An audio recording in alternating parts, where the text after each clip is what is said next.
Turner's fisheries, and that was the Lyceum Hall. In 1877, Alexander Graham Bell tested the telephone there for one of the first times. He worked on it mostly at Boston University, but he did a lot here. And he stayed at a mansion, which is now the YMCA, where I'm told you can have a good time. The family was grateful. He was working on some devices for deaf people, and so they let him stay. Could get a look at just, how superior the old homes were. Wow. Where this condominium is and into the parking lot was the Salem Theater where Houdini did his escape act stuff. Next door at the Bonchon Chicken place. That was once the home of Jonathan Harridan. He was a legendary naval fighter, a privateer. He did an excellent job of making the British think he had more firepower than he did. There's a wonderful story of a little boy from Salem who was captured aboard a British warship. He saw the mast of Harridan's ship in the horizon and said, "That's my master's ship. He's going to get alongside, and all you British are going to be captured." The British. How are you? Have a great day, my friend. He did a good job of guerrilla fighting and making the British think that he had more firepower than he did. So the kid said they're going to get alongside. That was almost like make way or those other sayings.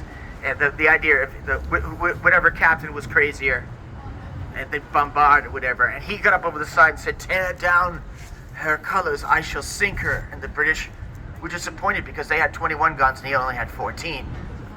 I wonder what he thinks now, knowing that his home is a chicken place. It's got cool chicken from Korea there.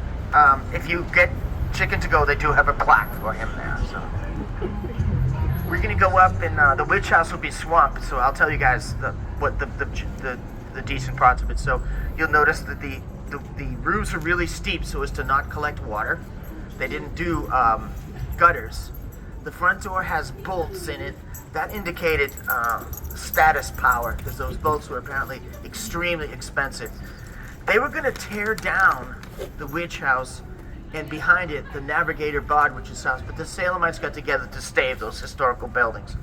This place, known as the witch house, is really the home of Judge Jonathan Corwin, and he's the uncle of the dastardly strangler over there that owns the Merchant Hotel. So they would take people's stuff, whom they put under arrest for the witchcraft. Had kind of some nepotism, a good thing going. He tried 19 of the 20 witchcraft trials. So there were 19 people hung to death for that, and one guy was killed during interrogation, named Giles Corey.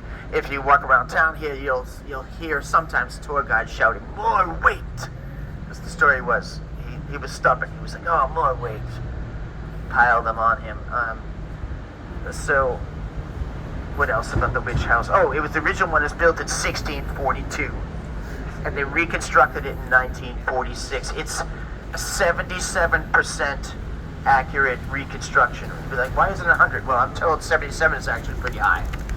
So there's some other museum places that aren't that accurate looking, but some are more, depending on.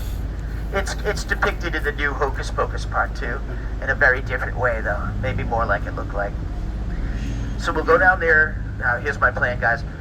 Take pictures of the witch house, and we'll go along. We don't want to miss this Ropes Mansion, which is spectacularly beautiful. It's also the most significant pop culture home of Salem by far, with some interest in history.